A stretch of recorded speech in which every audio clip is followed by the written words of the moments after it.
નમસ્કાર મિત્રો, મારી યુટ્યુબ ચેનલ સંજય પટેલમાં આપનું હાર્દિક સ્વાગત છે.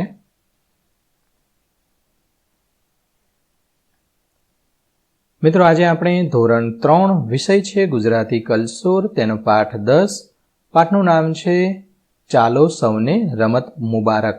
તેની સ્વઅધ્યયન પોથી જે આ વર્ષે નવી આવેલી છે તેનું સંપૂર્ણ સોલ્યુશન આજે આપણે આ વિડીયોની અંદર જોવાના છીએ.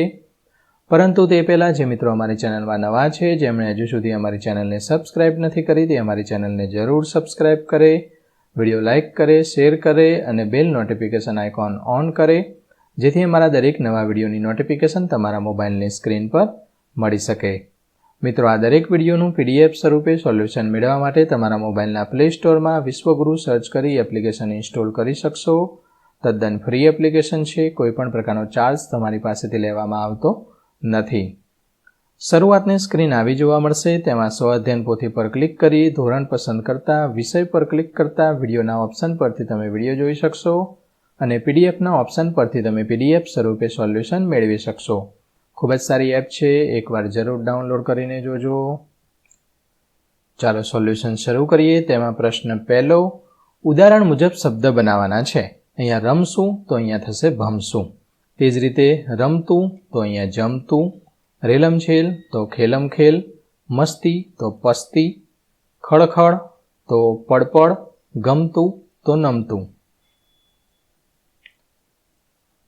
પ્રશ્ન 2, શબ્દ અથવા વાક્યના અર્થના આધારે યોગ્ય વાક્ય સામે ખરાની નિશાની કરવાની છે.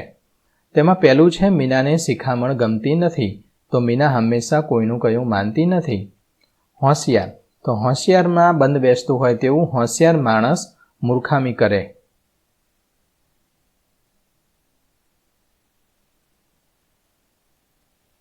આ નહીં આવે. હોશિયાર માણસ છેતરાઈ જાય નહીં, આ આવશે. ઓકે, બંધ બેસતું આ છે, આ આવશે. આ નહીં આવે. ઢીલો પડે એવો નહોતો, એટલે કે વિવાનને ડગાવવા ઘણી કોશિશ કરી પણ તે મક્કમ રહ્યો. ખસી જવું તો કેટલાક મિત્રો નીકળી ગયા. સ્થિર તો તેને તકલીફ થઈ પણ તે ડગ્યો નહીં. પ્રશ્ન 3, ચિત્ર જોઈને આપેલા પ્રશ્નના જવાબ આપો. અહીંયા ચિત્ર તમારે જોઈ લેવાનું છે. ચિત્ર ઉપરથી એવું લાગે છે કે ગોવાળ અથવા ભરવાડ છે, એ ઘેટા બકરા ગાયોને લઈને જાય છે અને વચ્ચે ગાડી આવે છે રોડ ઉપર. તો એના ઉપરથી પ્રશ્નોના જવાબ આપવાના છે. ચિત્રમાં પશુઓને લીધે શું થાય છે? તો ટ્રાફિકની સમસ્યા થાય છે. આપેલ ચિત્રમાં કારમાં બેઠેલી છોકરી શું વિચારતી લાગે છે? તમારી રીતે જવાબ લખી શકો. શું વિચારતી હશે? તો બેઠેલી છોકરી પશુઓને જોઈને ખુશ થતી હશે. તે વિચારતી હશે કે હું નીચે ઉતરીને પશુઓને ભગાડું અથવા રમાડું. મજા આવે, ઘેટા બકરા આવે, નાના છોકરાને જોવાની મજા આવે, રમાડવાનું કે એને તમને જે વિચાર આવે એ નહીં આવતો હોય. તમે કોઈ બી જવાબ લખી શકો. ત્રીજું, કાર ચલાવનાર વ્યક્તિ શું વિચારતી હશે? કે આ પશુઓ રસ્તા પરથી ખસી જાય તો હું મારી ગાડી લઈને જલ્દીથી નીકળી જાઉં. ચિત્રમાં બકરીઓ સિવાય શું જોવા મળે છે? ગાય, માણસ, વૃક્ષો, નદી વગેરે જોવા મળે છે. તમે કારમાં બેઠેલા હો અને આવું થાય ત્યારે તમે શું વિચારો? મને તો રસ્તા પર પશુઓ જોવાની મજા આવે, હું તો આ પશુઓને ઘરે લઈ જવાનું વિચારું છું. તમે તમારી રીતે જવાબ લખી શકો આનો પણ. ચોથો પ્રશ્ન, સાચા વાક્ય સામે ફૂલ, ખોટા સામે ત્રિકોણ દોરવાનું છે. અહીંયા મેં ચોકડી કરેલી છે. જ્યાં સાચું વાક્ય છે, જે ખરું છે, ત્યાં ફૂલ દોરવાનું. ફૂલ કઈ રીતે દોરી શકો? આમ કરી અને આમ આ રીતે ફૂલ તમારે દોરી દેવાનું. આ ફૂલ થઈ ગયું. ઓકે, હવે જ્યાં ખોટું હોય ત્યાં ત્રિકોણ દોરવાનો છે.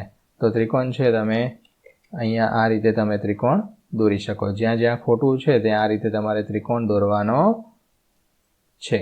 આવી રીતે ત્રિકોણ દોરવાના છે તમારે. ઓકે, વ્યવસ્થિત દોરી લેજો તમે. વાક્યોને ઘટનાક્રમમાં ગોઠવો. તેમાં પહેલું વાક્ય આર્યું આવશે, બીજું આ 5મા નંબરનું આર્યું આવશે, આ 4થા નંબરનું ને આ 3જા નંબરનું. ત્યારબાદ તમારે એને લખવાનું છે. પહેલા નંબરનું પહેલા નંબરમાં લખવાનું. એકવાર તેણે મિત્રોને નવી રમત શીખવાડી. કેટલાકે તો વળી ઉધરસ ખાધી, 2 જણને છીંક આવી. બીજામાં. ત્રીજું વાક્ય, બિલેને વડવાઈના હિંચકા બહુ ગમે. ચોથું છે આ જે ચોથું છે અહીંયા લખી દેવાનું. બિલે ખડખડાટ હસી પડ્યો અને આપણે સૌ તેને સ્વામી વિવેકાનંદ તરીકે ઓળખીએ છીએ. પ્રશ્ન 6 છે જોડકા જોડવાના છે. તો ક્રિકેટ, તો તે બોલિંગ કરે છે. લંગડી, એક પગે કૂદકા મારે. સતોડિયું, 7 પથ્થર ગોઠવે. કબડ્ડીમાં કશિશ સામેવાળાને અડવા જાય. આંધળો પાટો, બંધ આંખે ઓળખે છે. પ્રશ્ન 7, પ્રશ્નના જવાબ આપો. પહેલો પ્રશ્ન, બિલેને વડવાઈ કેમ ગમતી હતી? તો બિલે વડની વડવાઈને ઊંધા લટકીને હિંચકા ખાતો હતો, તેથી તેને વડવાઈ ગમતી હતી. બોલો, આ ઊંધા લટકીને ખાતો, અહીં સીધા લટકવું હોય તોય બીક લાગે. બીજું, વડીલે ભૂતની વાત કહી, તેની બિલે પર શું અસર થઈ? તો વડીલે ભૂતની વાત કરી, તેને બિલે પર બિલકુલ અસર ન થઈ અને કહ્યું, ભૂત આવશે તો હું તેને પણ મારી ભેગો હિંચકો ખવડાવીશ. હવે જુઓ બાળકો, આવું ભૂત જેવું કશું હોય નહીં, આ તો વાર્તા છે, બરાબર? વાર્તાની જગ્યાએ હોય, આવું કશું હોય નહીં. બીવાની કે અંધારામાં કોઈ બીવાની કે કશું આવે, કશું થાય એવું કંઈ બીવાની જરૂર છે નહીં. ત્રીજું, વડીલે શા માટે બિલેને શિખામણ આપી? તો બિલેને ઝાડની ડાળીએ વડવાઈને ઊંધો લટકીને હિંચકા ખાતો હતો, એટલે વડીલે બિલેને શિખામણ આપી, એટલે ભાઈ ઊંધો લટકીને હિંચકા ના ખવાય, અહીં વડવાઈ તૂટી જશે અથવા નીચે પડે ને તો સીધું માથા ઉપર વાગશે, આવી બધી શિખામણ આપી હોય. એટલે આવું ઊંધું લટકીને તું હિંચકા ખાવાનું રહેવા દે, સીધો લટકીને ખા, એટલે પગ ઉપર કૂદવાનું થાય, તે પગ ઉપરથી તું કરી સીધો ઊભો રહી શકે. આ તો ઊંધો લટકે એટલે માથે જ વાગે સીધું. આવું તમારે કરવાનું નહીં. ઘણા લોકો બાળકો શું કરે, પેલી લફસણી હોય ને, લસરપટ્ટી કોણ તમે, લફસણી, એની અંદર ઊંધા આવે. ઊંધા નહીં આવવાનું, માથું છે ને અથડાશે જમીન ઉપર. ઓકે, જેમ ખવાતું હોય એમ જ ખવાય, લપસણી બધું. ઓકે, નેક્સ્ટ ચોથું, સાપ આવ્યો ત્યારે બિલે શું કરતો હતો? તો સાપ આવ્યો ત્યારે બિલે ધ્યાનથી રમતમાં બેઠો હતો, તેને બાળકોની બૂમાબૂમ સંભળાતી નહોતી. પાંચમો પ્રશ્ન, આંખો બંધ રાખવાથી રમતમાં કેટલાક બાળકોની શું સ્થિતિ થઈ? તો આંખો ખોલીને પાછી બંધ કરી દીધી. કેટલાક આંખો પર આંગળીઓ વચ્ચેથી જોયા કરે. કોઈને ઉધરસ આવી, છીંક આવી, ખંજવાળ આવી. તમે કરો ને આવું પ્રાર્થનામાં, 15 મિનિટની પ્રાર્થના હોય, પ્રાર્થના કે ભજન કે ધૂન ગવાતું હોય, તો એ આંખો બંધ કરીને ઝીણી આંખો કરીને જોશે. બાજુવાળો શું કરે? અથવા હાથની આંગળીઓની વચ્ચે જગ્યા હશે એમાંથી જોશે. આ શું કરે? પ્રશ્ન 8, કૌંસમાંથી પસંદ કરી ખાલી જગ્યા પૂર્ણ કરવાની છે. પહેલું, તો તે મૂર્તિ ની, અહીંયા ની આવશે. જેમ આંખો બંધ કરી ને, અહીંયા ને આવશે.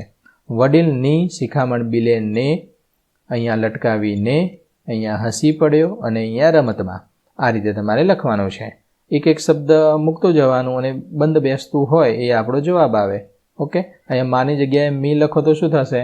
બિલે તો પોતાની રમત મી સ્થિર થઈ ગયો એવું નહીં, તો માં સ્થિર થઈ ગયો. આ મીંડાવાળો માં આવશે. ઓકે, અહીં હસો, હસી પડી, બિલે ખડખડાટ હસી પડી. કેમ પડી ના આવે? આ છોકરો છે તો માટે પડ્યો જ આવે, અને ઘણા બધા હોય તો પડ્યા આવે. આવું બધું સમજવાનું છે. પ્રશ્ન 9 છે, કૌંસમાંથી જ આપણે જવાબ સ્વરૂપે લખવાનું છે. કૌંસમાંથી યોગ્ય શબ્દ પસંદ કરી વાક્ય પૂર્ણ કરો. તો રસ્તામાં ભીખ માગતા છોકરાને જોઈએ ત્યારે દયા આવે. મનગમતી ચોકલેટ મળે ત્યારે આ મજા જ આવી ગઈ, લો ડેરી મિલ્ક 5 સ્ટાર ને એ બધું મળી જાય એટલે તો. મમ્મી બીમાર થાય ત્યારે ચિંતા થઈ. અંધારામાં એકલા જવાનું થાય ત્યારે ડર લાગે. કેમ? દેખાતું ના હોય એટલે. આપણી આંખો છે સફેદ પ્રકાશને જ જોઈ શકે છે, કાળા પ્રકાશને જોઈ શકતો નથી. જ્યારે પ્રાણીઓ છે એ અંધારામાં પણ જોઈ શકે. કુદરતે એને આપેલું છે, શક્તિ આપેલી છે.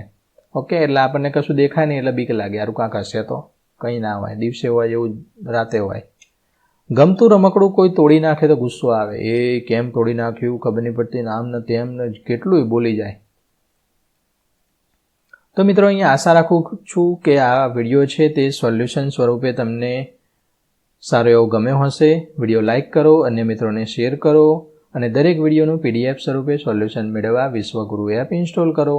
તદ્દન ફ્રી છે, કોઈ પણ પૈસા તમારે ચૂકવવાના નથી. ફરી મળીશું આગળના વિડીયોમાં. ત્યાં સુધી આવજો.